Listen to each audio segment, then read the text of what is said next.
بسم اللہ الرحمن الرحیم رب اشرح لی صدری ویسر لی امری واحلل عقدۃ من لسانی یفقہوا قولی۔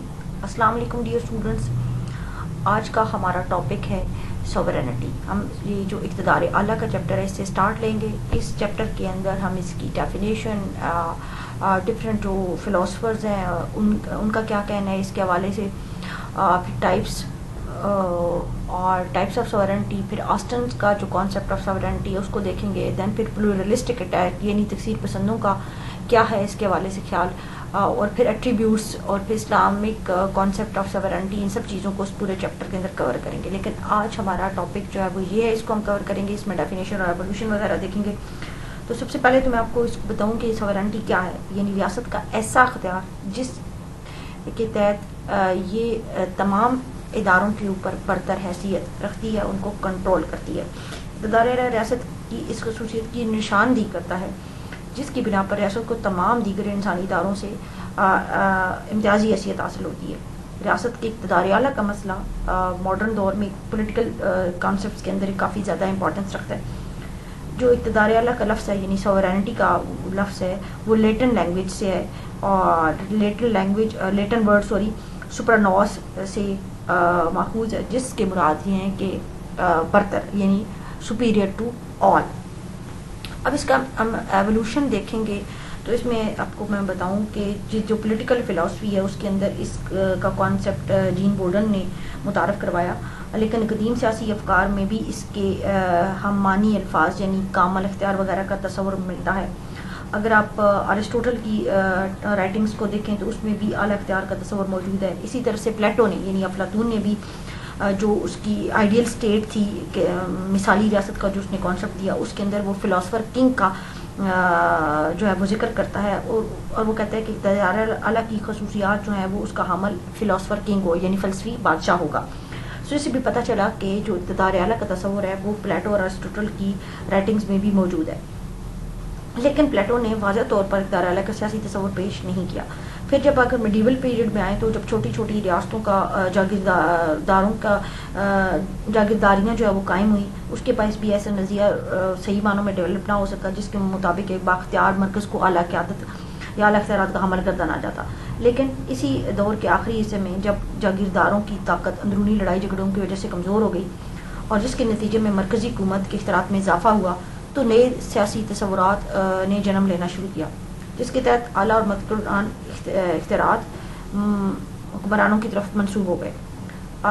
بورڈن اور ہابس کے جو جتنی بھی پولیٹیکل فلاسفی ہے اس کے اندر یہ رجحان غالب نظر آتا ہے، لیکن بعد میں اگر آپ دیکھیں تو جب حکومت اور ریاست کے مابین فرق کو سیاسی طور پہ تسلیم کیا گیا تو یہ برتر اختیار حکومت کی بجائے ریاست کی طرف منتقل ہو گیا۔ جیسے میں نے آپ کو لاسٹ لیکچر میں بھی بتایا تھا کہ اسٹیٹ اور گورنمنٹ کا جو فرق ہم نے پڑھا تھا، تو اس میں بھی ہم نے اقتدار اعلیٰ کا ڈسکس کیا تھا کہ اقتدار اعلیٰ جو ہے وہ ریاست کی خصوصیت ہے، ٹھیک، اور حکومت جو ہے اس کے اس اختیار کو استعمال کرتے ہوئے ریاست کی انتظامی مشینری کو چلاتی ہے۔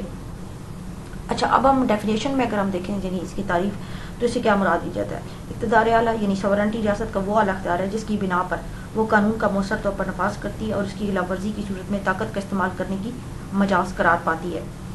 یعنی کیا ہے کہ supreme power of the state by virtue of which it exercises its jurisdiction within the state and outside the state, یعنی ریاست کے اندر اور باہر تمام معاملات میں یہ زیادہ اور خود مختار ہوتی ہے۔ جین بورڈن کی اگر ہم ڈیفینیشن دیکھیں تو وہ جو پولیٹیکل فلاسفر تھا 16 سینچری میں، اس نے کہا کہ sovereignty its supreme power over citizens unrestricted by law, ٹھیک ہے۔ وہ کہتے ہیں کہ شہریوں پر وہ اعلیٰ اختیار جس کی بنا پر کوئی قانونی بندش نہ ہو۔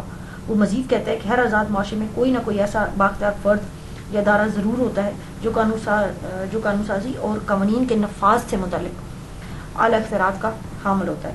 چنانچہ اس کے نزدیک کیا ہے کہ یہ اختیار تمام قوانین کا سرچشمہ قرار پاتا ہے اور اس لیے وہ خود قانون سے بالا ہوتا ہے، یعنی وہ اعلیٰ بااختیار ادارہ بندش تو قائم کر سکتا ہے، یعنی وہ قوانین بنا سکتا ہے، لیکن اس پر خود سے کوئی قانونی بندش قائم نہیں ہو سکتی، یعنی وہ دوسروں پر تو دوسروں کے لیے قانون تو جاری کر سکتا ہے لیکن اس کے اوپر کوئی قانون لاگو نہیں کیا جا سکتا۔ یعنی اس کے سے بھی ہمیں پتہ لگتا ہے کہ وہ ایبسلیوٹ سوورینٹی کا کانسیپٹ دیتے ہیں جس میں حکمران کے پاس وسیع اور کلی اختیارات ہوں۔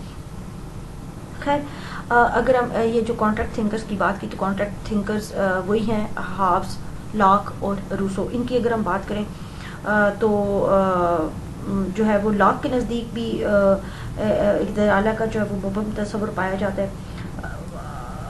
ہابس نے بھی ابسلیوٹ سورنٹی کی بات کی ہے.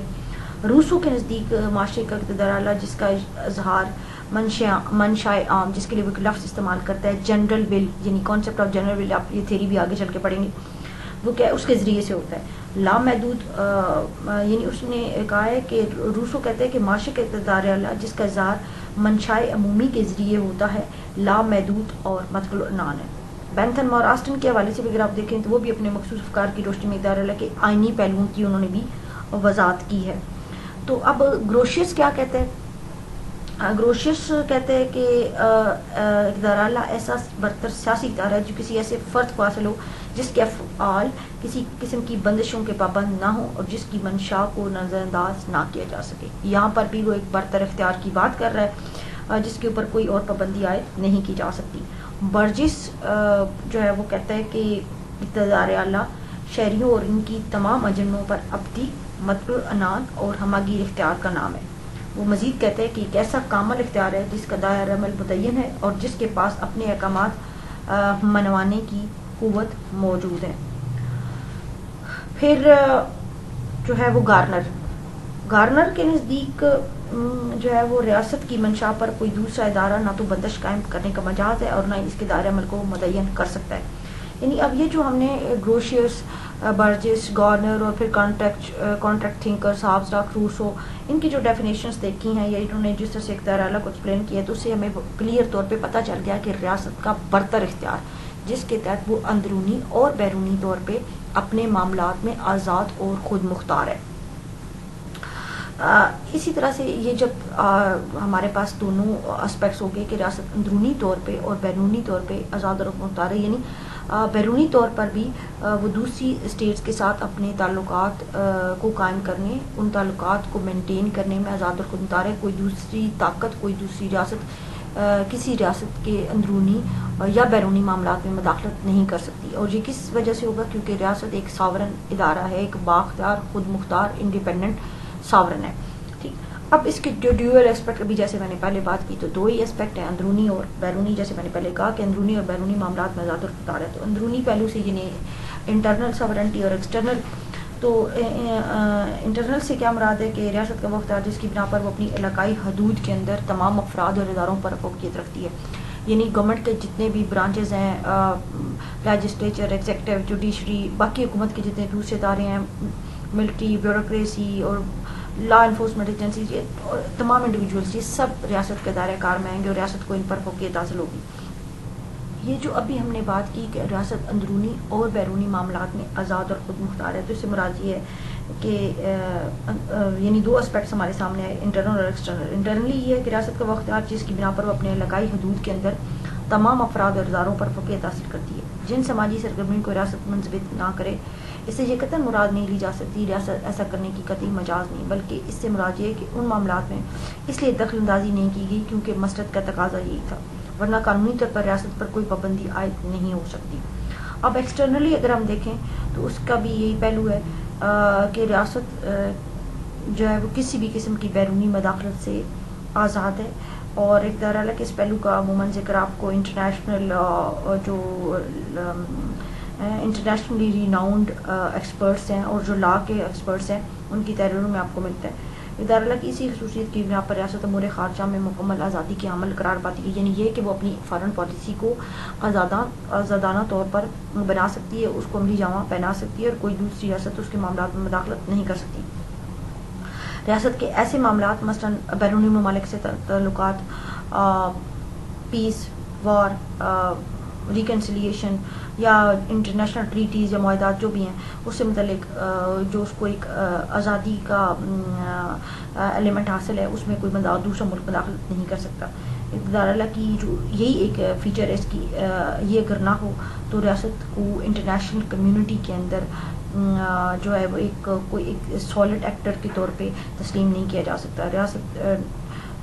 ریاست ایک افیکٹو ایکٹر کے طور پہ کام کرنے کے لیے ضروری ہے کہ وہ بااختیار ہو، خود مختار ہو اور اقتدار اعلیٰ کی ہمارے کو. یہ تو ہمارا یہی تھا. ہم نے ڈیفینیشن کو دیکھا, ایولیوشن کو دیکھا, ان تھنکرز کے حوالے سے ہم نے ان کی ڈیفینیشن دیکھی, جو اللہ کے حوالے سے بات کی, پھر ڈیو ریسپیکٹ کی ہم نے بات کی کہ انٹرنلی اور ایکسٹرنلی ریاست جو ہے وہ آزاد اور خود مختار ہے.